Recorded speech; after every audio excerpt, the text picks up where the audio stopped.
From the moment we first open our eyes, the world begins whispering in our ear. It tells us, if you want to be happy, you must chase. Chase grades, chase jobs, chase money, chase success. The path is mapped out early. Study hard, work hard, buy more, and maybe, just maybe, you'll be fulfilled. But the finish line always seems to move just a little further away. It's as if we've been born onto a treadmill, running faster and faster toward a happiness that keeps disappearing around the corner. We grow up believing that success means accumulation, that our worth is reflected in the size of our house, the price of our clothes, the brand of our phone. But have you ever stopped and asked, who wrote these rules? Cities are built for it. Advertising follows us like a shadow, whispering what we should desire, what we still lack. Even relaxation is now sold as a product. The message is subtle but relentless. You are not enough. But you could be if you just bought the next thing. And so we begin to live in a loop, a cycle of hunger, purchase, and brief satisfaction. That new gadget, that trendy outfit, that luxury escape, it gives you a dopamine hit. But it fades, and when it does, you chase again. Not because you're greedy, but because the system depends on your emptiness. Alan Watts once said, "You are under no obligation to be the same person you were 5 minutes ago." But how can we change when we've never stopped to notice the cage we're in? The system doesn't shout. It whispers. And it's those whispers that are the most dangerous, because you don't even know they're there. They're in the ads that promise happiness with a smile. They're in the coworker who brags about their new car like it means something. They're in the way people glance at your clothes, your phone, your home, as if these things define you. They're subtle, quiet, consistent, and they tell you one thing: you are not enough. But you could be if only you had more. More money, more beauty, more productivity, more followers. We are conditioned to see ourselves as incomplete. Tired? You're lazy? Anxious? You need to buy something? Lonely? There's an app for that. You work 8 hours a day, 5 days a week, not to live, but to afford to keep up. And when the weekend comes, what do? We call it freedom, but it's really recovery. We try to heal by consuming more. We treat burnout with brunch. We answer emptiness with entertainment. But no matter how much we distract ourselves, we never feel whole. We keep running in this wheel faster and faster, not toward anything, but away from something, from silence, from introspection, from the terrifying possibility that we've built our lives chasing things we don't even want. Alan Watts called it the rat race. But what makes it so cruel is that there's no finish line. There's no moment where the system says, "You've made it. You can rest now." Because if you stopped running, you might start thinking. And the system can't afford that. It needs your motion, not your mindfulness. It feeds on your anxiety, not your awareness. Because the moment you sit still, truly still, you might realize you never needed any of it. You don't need to hustle harder to earn peace. You don't need more stuff to feel worthy. You don't need to be more productive to justify your existence. But that truth is dangerous to the machine. So it builds you a beautiful cage, comfortable, convenient, filled with smart devices and faster delivery and curated feeds. And it tells you this is freedom, that a weekend off is liberation, that your vacation is your reward for obedience. But a comfortable cage is still a cage, and the most dangerous prisons are the ones that feel like home. we've become disconnected from the essence of what we consume. In the past, objects were companions, not commodities. A well-made chair wasn't just a seat. It was something your grandfather repaired with his hands. A hand-stitched coat wasn't fashion. It was protection, tradition, care.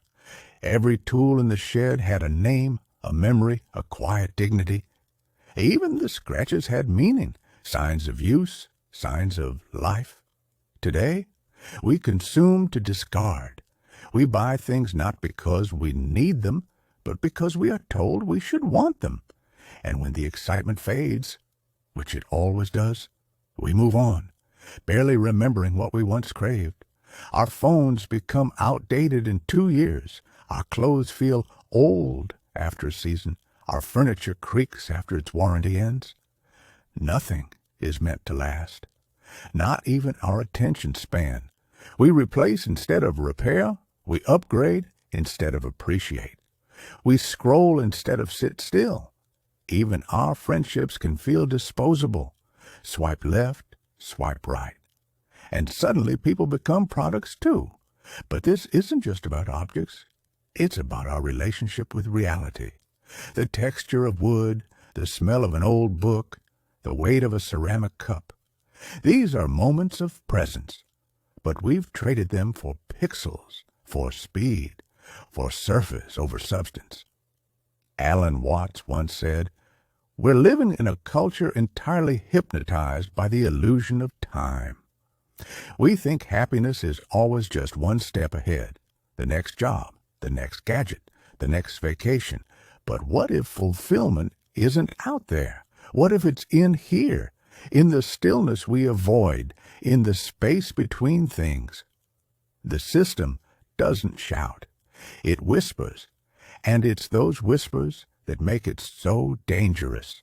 It tells you that more is always better, that if you're tired, it's because you're not productive enough, that if you're unhappy, maybe you just haven't bought the right thing yet. And so we trade our time for things we barely enjoy. You work 8 hours a day, 5 days a week, just to afford a lifestyle that leaves you exhausted. And when the weekend arrives, what do? You try to enjoy life by consuming more. You shop, you scroll, you eat out. Not because it brings lasting joy, but because you're trying to escape the weight of 5 days you never really lived. Watts called it the rat race, a loop where we run faster not because we're free, but because we're afraid to stop. What if stopping means facing the silence? What if in that silence we realize we've never asked ourselves what we really want? We've mistaken comfort for purpose, possessions for identity, distraction for peace. But a comfortable cage is still a cage, and sometimes the most dangerous prisons are the ones we decorate. The problem isn't that we have things. The problem is that we no longer see them. We no longer touch them with reverence. We no longer experience the being of things, only their usefulness, their price, their expiration date. We live surrounded by matter and yet estranged from it. We don't fix what breaks. We replace it. We don't inherit. We discard. We don't wait. We click. We want things now, fast, new. But in that rush for more, we've lost our connection to the material world, and with it, something sacred. Alan Watts once said, "You cannot get wet from the word water." Likewise, you cannot be nourished by the idea of life. You must live it, touch it, smell it, fail at it. Let it slow you down. Let it change you. But how can we experience the sacredness of life when everything around us is designed to be disposable? Clothing tears, toss it. The new phone is out, trade yours in. The table gets scratched, buy a sleeker one. In this culture, nothing is meant to last. Not the object, not the effort, not the memory. And yet, our ancestors once believed that the soul of a person could live in the things they made. a quilt passed down through generations, a wooden chair carved by hand, a handwritten letter. These were not just things. They were echoes of someone's time, love, and attention. And in that connection, between object and maker, between hands and wood, between life and matter, there was meaning. Today, we've lost that intimacy. We've become strangers in our own homes, surrounded by furniture, clothes, tools, none of which tell us a story, none of which reflect who we are, because we didn't choose them with care. We ordered them, and in doing so, we allowed the world to become smooth, fast, and forgettable. What if you could remember how it felt to hold something and know it would last? What if you saw the objects in your home not as possessions, but as companions, ones that aged with you, accumulated memories with you, and quietly reminded you that the physical world isn't your enemy. It's your anchor?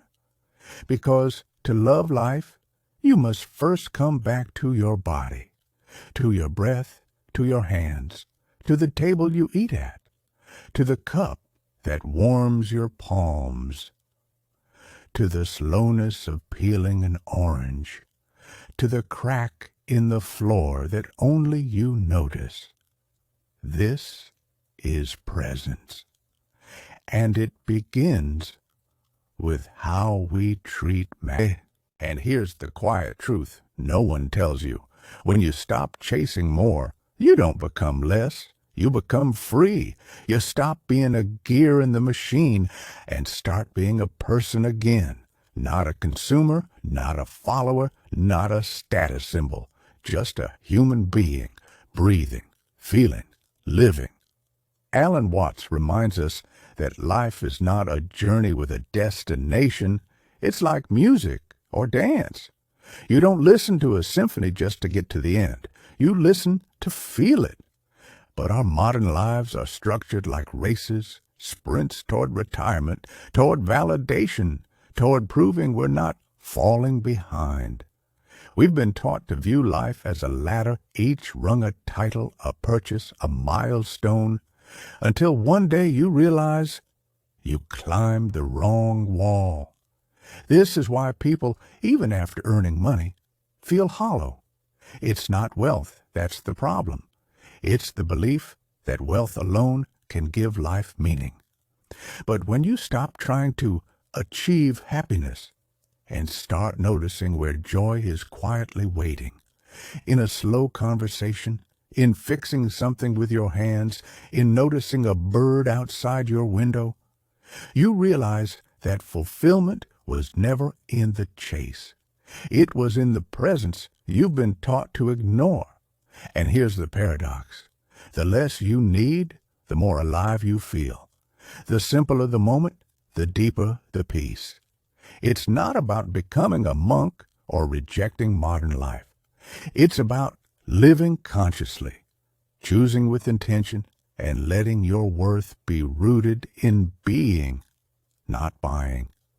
When you begin to love a thing, not because it's trendy, but because it has served you, because it reminds you of something precious, because it feels like a part of your story.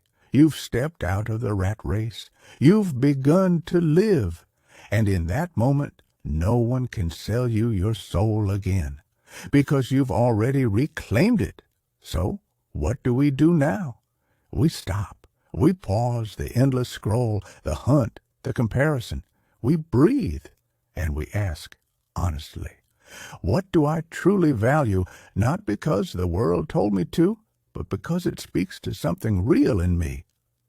This question may not have an instant answer, but even asking it is an act of freedom, because every time you choose meaning over noise, presence over productivity, you reclaim a piece of your life that capitalism tried to rent. Alan Watts reminded us that money is a tool, not a god. That time is not just a slot to be filled with output, but a river to be floated down with curiosity, not urgency. You were not born to be efficient. You were born to be alive. And life is not measured in how much you can buy, but in how deeply you can feel. It is not about ownership. It is about awareness. So maybe, just maybe, you don't need more things. You need fewer distractions. You don't need to upgrade your lifestyle. You need to upgrade your consciousness. The rat race ends the moment you step off the wheel and begin walking slowly, intentionally, toward a life you actually chose. If this video stirred something in you, take a moment, just a moment, to reflect on how you're living, not to feel guilt, not to feel shame, but to remember you are allowed to live differently. And if this message meant something to you, please like, comment, or share, not for algorithms, but for someone else who might be quietly asking the same questions. We're not here to escape life. We're here to remember how to feel it again.